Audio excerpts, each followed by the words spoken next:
मुख्यमंत्री योगी आदित्यनाथ ने कैंट स्थित अवध चौराहे पर जनसभा को संबोधित किया।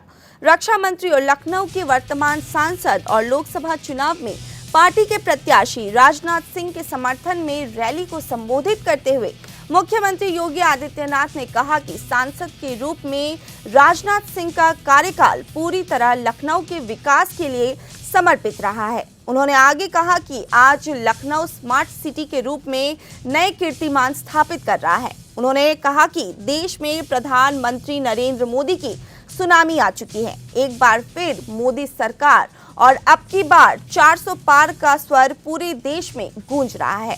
उन्होंने कहा कि देश में सबसे बड़ी आबादी वाला राज्य उत्तर प्रदेश सबसे अधिक लोकसभा सांसद देता है। प्रधानमंत्री मोदी ने वाराणसी संसदीय सीट पर अपना नामांकन करके एक बार फिर देश को और दुनिया को बताया है कि जब कोई व्यक्ति बिना भेदभाव के गांव, गरीब, किसान, नौजवान, महिलाएं और समाज के प्रत्येक तबके के लिए काम करेगा, देश के प्रति पूर्ण समर्पण भाव के साथ काम करेगा और देश के सम्मान को आगे बढ़ाएगा तो जनता उसे सिर आंखों पर बिठा लेगी।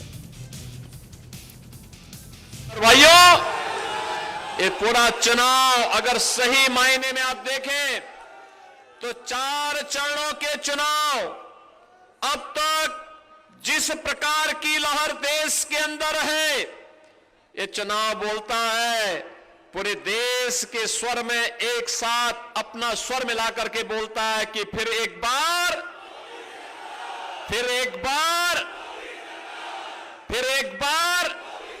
मोदी सरकार। और अब की बार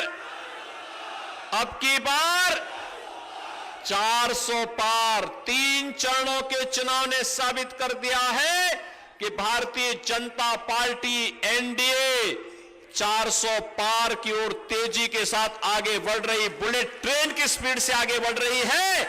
उससे विचलित विपक्ष अब बहुत ही निचले स्तर की राजनीति करने पर उतारू हो गया है। और जब भारत के अंदर जब उन्हें कोई समर्थक नहीं मिल रहा है तो अब उनके द्वारा पाकिस्तान से अपने समर्थन में बयानबाजी करवाई जा रही है।